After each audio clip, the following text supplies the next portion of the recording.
Hey, this is a Hakawati production. Hi guys, welcome to the men's room. A lot of single people on social media are talking about how hard it's been to be socially distancing for the last several weeks. It's been a little hard on everyone, of course, even introverts, because even they need a few friends, and nothing really replaces seeing your friends in person. But for single people, it's been especially tough. Studies show that too much solitude can lead to unhappiness and even depression. But even if you live with family, as it's often the case here in the Middle East for people who are young and not yet married, this isolation period has felt like wasted time where they could potentially have met the love of their life. But not if they were using my next guest's platform, a dating app that's tailor-made for Muslims in the Middle East.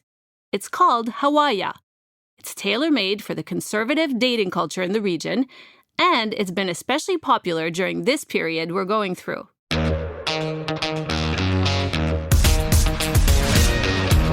It was launched in 2017 under the name Harmonica, with the help of a startup incubator called Flat 6 Labs in Cairo, Egypt. Then, last August, The Match Group, a Dallas-based company that also owns Tinder and Match.com, bought the Egyptian startup. It's now called Hawaya, and it's helping Muslims find love and marriage using a sophisticated algorithm, all while catering to cultural norms. There's no swiping and no need for revealing pictures. Joining us from Cairo today is one of the co-founders and the CEO of Hawaya, Sameh Saleh. Hey, Sameh. Hi, Nadia. Pleasure to connect.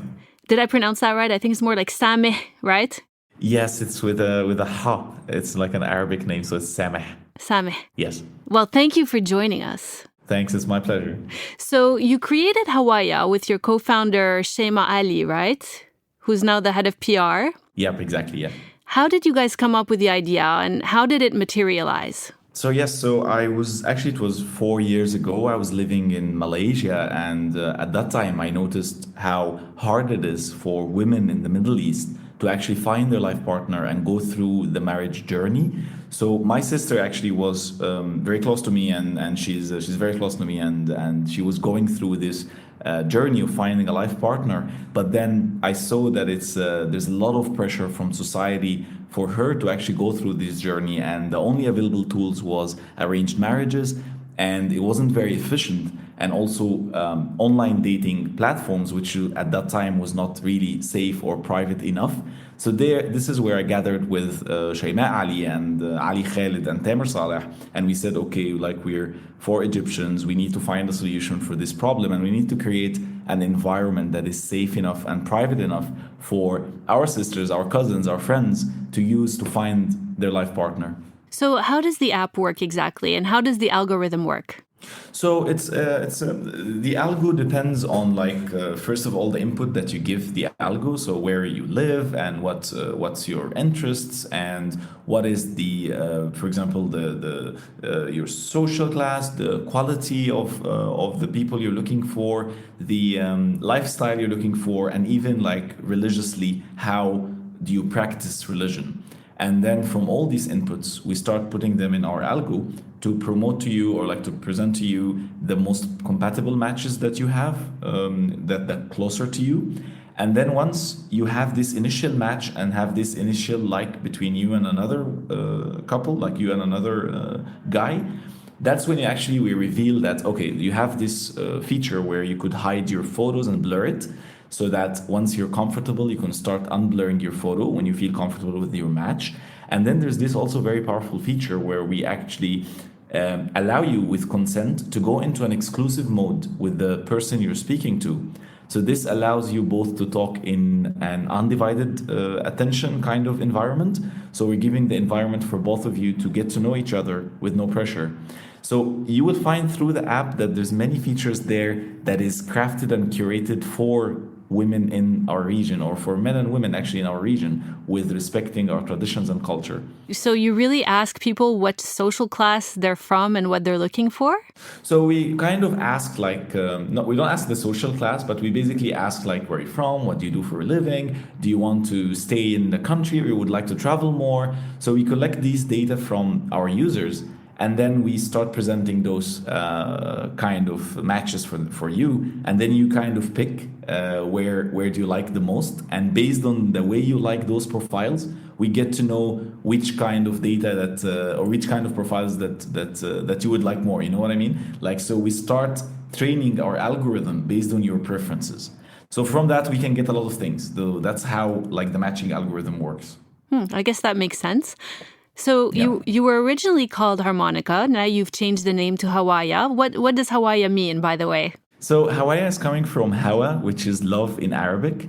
And we started with harmonica, and that was the very early phase. And now that we started like launching Hawaya across not even the Middle East, across the globe, after like demographics, conservative demographics and Muslim demographics, we actually wanted a name that represents our heritage. So we felt harmonica is more a very foreign name where it actually coincides with the musical instrument. And we felt it does not really carry any heritage in it, either the Arabic or the Islamic heritage. So this is where we find the word hawa, and it speaks about love and also air. So it's kind of it rhymes with being a pleasant journey through finding your love, and that's where we landed at this new name. Yeah, I always thought Hawa was wind. Yeah, Hawa is wind, but it's also love. And if you know the like the famous Arabic singer Abdul Halim Hafiz, like he sang this Al Hawa Hawaya song. It was a very famous song, and it speaks about love. So Hawa in Arabic actually is love, but it coincides also with air. Well, the fact that I only knew the wind part makes me kind of sad. But anyways, how have things changed since you were acquired by Match Group, which was last August? Well, things are very, very exciting, and since the acquisition as well. So before the acquisition, we were seeing this really major growth in Egypt, and people started coming with all the success stories and like the pictures of people who got married and like the babies that even came out of Hawaya. So that was a very good early sign of success in a market like Egypt. So with the help of Match Group, and since then, over this last year, we worked really, really hard in getting Hawaya more into a global environment. So we started launching in markets in MENA and even markets in Southeast Asia and markets in Europe as well. And since then, we're seeing really amazing growth in our numbers, and Hawaya is becoming trending in many, many other markets outside Egypt, which was a very, very milestone that we're celebrating. And now success stories is coming from other markets as well. Amazing. So how much has COVID-19, social distancing, affected Hawaya? Did you guys see any kind of surge in demand? Yeah, actually, it was something to watch out for, because we know that people actually tend to seek other love and like to seek like quality relationships at all times. So during COVID-19, this didn't stop. In fact, it actually increased and surged. So we had like 40% more engagement on our app. And that was a good sign that people, even like in hard times like this, they still want to seek this human nature of like relationships and finding their life partner. So that was good. And even I think this specifically was good for us because we're a marriage app, we're a high intent app where in fact when you want to find a life partner, you need your time to get to know the person. So it actually worked out. We were grateful that it worked out well for us, because this is the time where people are staying home and they have more energy to actually try to find this life partner, this lifetime partner. So that was the impact of COVID-19. And a lot of people are bored. But exactly. So how many users do you have now? So we don't disclose our numbers since we joined the group. It's a public company, and they share the numbers in totality. But we're having like really a great growth, and the curve is still going up. We're still working really hard to provide the best experience for our users. And the more success stories coming, the more people believe that, okay, this is something we could actually use in the Middle East. There was a lot of doubt, like whether online dating could work in the Middle East or not. But I guess Hawaya kind of answered that with the success stories, that now it's time for the Middle East to go in a dating app where it respects their culture, it respects their traditions, and make the whole experience much more pleasant to singles like women and men. Yeah, I was going to ask actually, because the Middle East is very different from the West when it comes to dating and marriage. For one thing, it's much more conservative, of course. In general, Muslims can't act like a couple in public, for example, unless they're engaged or married. So you have to really get to know someone and kind of get everyone's approval before you can even take any first step. But even when it comes to marriage, there's still a strong culture of arranged marriages. Families like to know that the person that their son or daughter is marrying is from a good family. They like to know the family. So is there any kind of taboo still about meeting someone online, or do you see it really changing?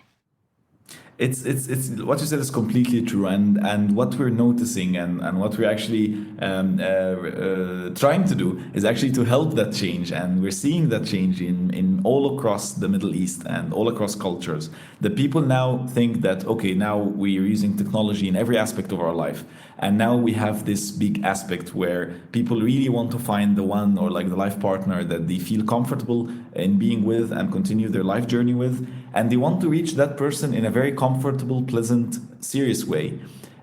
Where arranged marriage and the traditional methods does not always provide this comfort, and sometimes it puts pressure, especially on women. So the need is great there, and I think that's what we noticed once we launched. Like we went actually viral on the first few days. We had dozens of thousands of downloads in the first few days, and it was a big surprise for us because we thought the stigma is really still really high.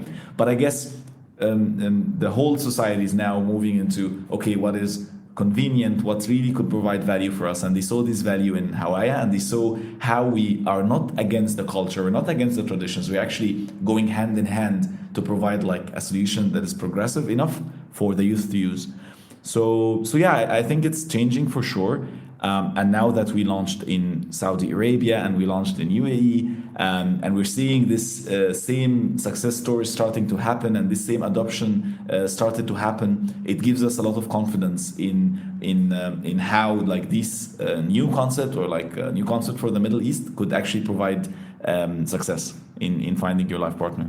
So you obviously have referred in the past to how different Hawaya is from apps like Tinder, for example. It seems, though, that the marriage type apps or long-term relationship apps overall on a global level are not quite as popular as apps like Tinder. I didn't mention, but about 50 million people are on Tinder in the world, while Match.com, which is Match Group's site, which is more for long-term relationship, only has like 21.5 million members, which is still huge. But do you think it's still because many people don't believe that an app can really connect them with a perfect mate in an authentic way? So I think it's really comes back to cultures and how they see and how they approach marriage and lifelong partners. So in the West, like the way people get to meet is more of a like maybe a Tinder, maybe a higher intent app.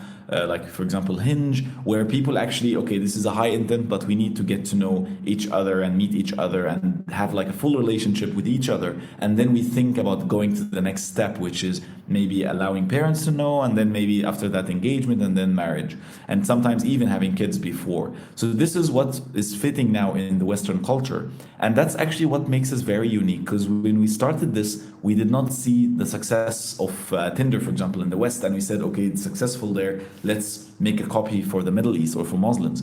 That's not how we started. We started from there is a problem in the Middle East, and there's a pain that I saw in some of my close family and my sister as well. And then how can we craft a solution for this problem? And when we did it from that angle, we came up with a product that is in nature very different than Tinder, and it's fitting the culture where conservative culture and like even Middle Easterns, liberals even in the Middle East, and like Muslims across the globe, how we approach relationships is very different. We actually approach relationships with always high intent and like seeking marriage eventually. And that's what makes actually Hawaya has a unique proposition globally, because for that specific demographics, which is the Muslim demographics, the conservative demographics, because their culture and their way or approach of finding a life partner is very different than the very, very Western culture. So you talked about, helping women, making it easier on women, but how do you protect women in the sense that even though you have all these features that kind of serve the cultural way, the cultural traditions, they can blur their picture, they can speak privately. How can you protect them, for example, if, they get tricked into meeting up with someone? How do you, is there any kind of level of protection that's additional to what you would have on other apps? Definitely, we started like with all the measures that we could do to keep the app safe and private, and we took even much extra focus on safety and privacy, because we know that this is still new for the Middle East. There's still high stigma in this market. So, and again, like I said, we like my co-founder, she's a female, and like I'm doing this for my sister. So the way we approach this is like this has to be super safe and private for them to use. So we introduced this selfie verification concept where all our users has to be selfie verified to be able to go on the platform. So this is our way of using. So we use AI technology to make sure that the photo you uploaded is actually your actual photo. So this have, in a way, we try to wave out all the unserious people and all the fake profiles, and we took reporting a whole new level. So if you get reported, then you get blocked, and we have a very strong customer care team and an AI technology to kind of make the platform safe. We also we do our best in this. This is our we even take a harder measure than maybe all the other apps, because like I said, safety and the privacy of our users is at the heart of what we do. And we introduced this feature. It's called the Guardian. So the Guardian feature, it's a feature where women actually could allow their cousin or their best friend or even their parents to take a look at the chat if they want to, if the woman wants to. So it gives them even an extra layer of seriousness and safety, so they are aware of anything could happen. It's of course it's not compulsory, it's optional, but through the app, you will find all these tools that could actually empower women to feel that it's safe in a private environment. This is the core of our focus. Yeah, I don't know if I would want to use that last one. It's kind of weird to have your mom reading all your text. But you mentioned that you have an AI technology that makes sure that it's your own selfie. How does that work? Does it compare with all your profiles online? Yeah, so what happened actually is that we, when you upload your photo, then we ask you to selfie verify this picture. So you just open the camera on your phone. We don't store the photo. We don't keep it. It just, the camera seeing your photogenic face and characters, it compares it with the photos you've uploaded and making sure that the photos you uploaded is your real you. That's the AI technology that we're using. We have an extra manual level to make sure that if anything passed through this, there's another manual version of it. But the idea is that many other apps make this optional. So if you actually verify your photo, then you could be actually, you take a tick. But our approach is no, we want this to be a very safe environment. We want to protect our users. So we don't allow people who don't do this verification to upload, to be a user on our app. Okay. So I had a guy named Amir Hegazi on recently who wrote a book called Ecosystem Arabia. And he made a good point about startups and how challenging it is to target the entire Middle East, which has 400 million people and made up of 22 countries, all with kind of different traditions, in some cases different dialects. But Hawaya, your app, seems like one of those rare cases where you have the potential of really capturing a large portion of the Arab world, the Muslim world, maybe all over the world, because dating and marriage is so universal. But you started out in Egypt, of course, which has a population of 99 million people. Let's throw that number out there, which is already a great market. But how do you branch out into the other markets, and how do you adapt the algorithm? Are there some specific things that you change, or does it just stay the same? Yeah, I second Amir, and I second you, Nadia. I think the Arabic world has a lot of potential, and now that we have a lot of the ecosystem, early signs is going in our favor. We have these funds coming in. We have these early successes with Kareem exits and many other successes, amazing success stories in the ecosystem. this gives a lot of signs that there is a potential there. We at Hawaya actually we started in Egypt, and I think it's a very good market to test your app and see how it would work. We have like some diversity among our populations. It's a very, very great place to start your app and see how engagement metrics work and growth works. And once you kind of cater your app to these demographics, the way you scale in the market, now that we're seeing all these like VCs going across countries, and you could find like raising fund in Egypt, you can easily raise fund from US, from KSA, from Dubai, and so on. And these type of arms helps you expand to the other countries in the region, and that's really, really powerful. So the way that the ecosystem could actually lower the barriers between those markets, the much better.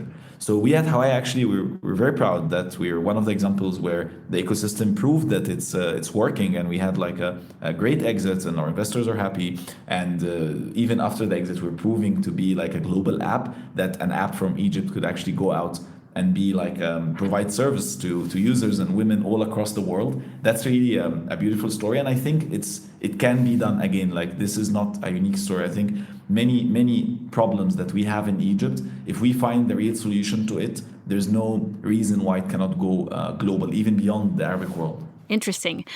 So how do you monetize? Is there a membership fee? Can people use it for free? How expensive is it? So we're having this freemium model. So everyone can use it for free. You can get to talk to your match. You can go even to the exclusive mode, and hopefully get married on it. And then we add like a few features for subscribed users. We could send a message to a woman straight away. You could have more likes in a day. So we have this set of features where actually it's for subscribed users. So it's a freemium model. Can a man talk to more than one woman and marry more than one woman? Talk, yes. But we actually no, we don't. We're focusing onto like monogamous marriages. So a man can speak to few women at the same time, for sure. But then once he feels comfortable with a woman, or once a woman feels comfortable with a man, then they both need to consent, so they can go into this exclusive mode. Okay. So we're building the app as like, okay, this is your way for a serious relationship. So get to know people, but once you are serious about someone, then you both have to take it to an exclusive conversation to get to know each other better. Okay, and obviously I was kind of kidding. You don't have control over what people are going to do in their own village or whatever. So exactly, yes. What are you guys working on next? So it's again, it's very, very exciting actually work what we're doing now. Like so it's good that we shifted all the team to work from home, and we're all as busy and as excited, as curious as always. Now that we're seeing like the global expansion going really well, we're seeing adoption for our app in Asia. We're seeing adoption for the Muslim minorities across Europe. So it's very exciting, and we're keeping this. We want eventually to be one of the top apps actually catering for Muslim demographics, and one of the top apps worldwide.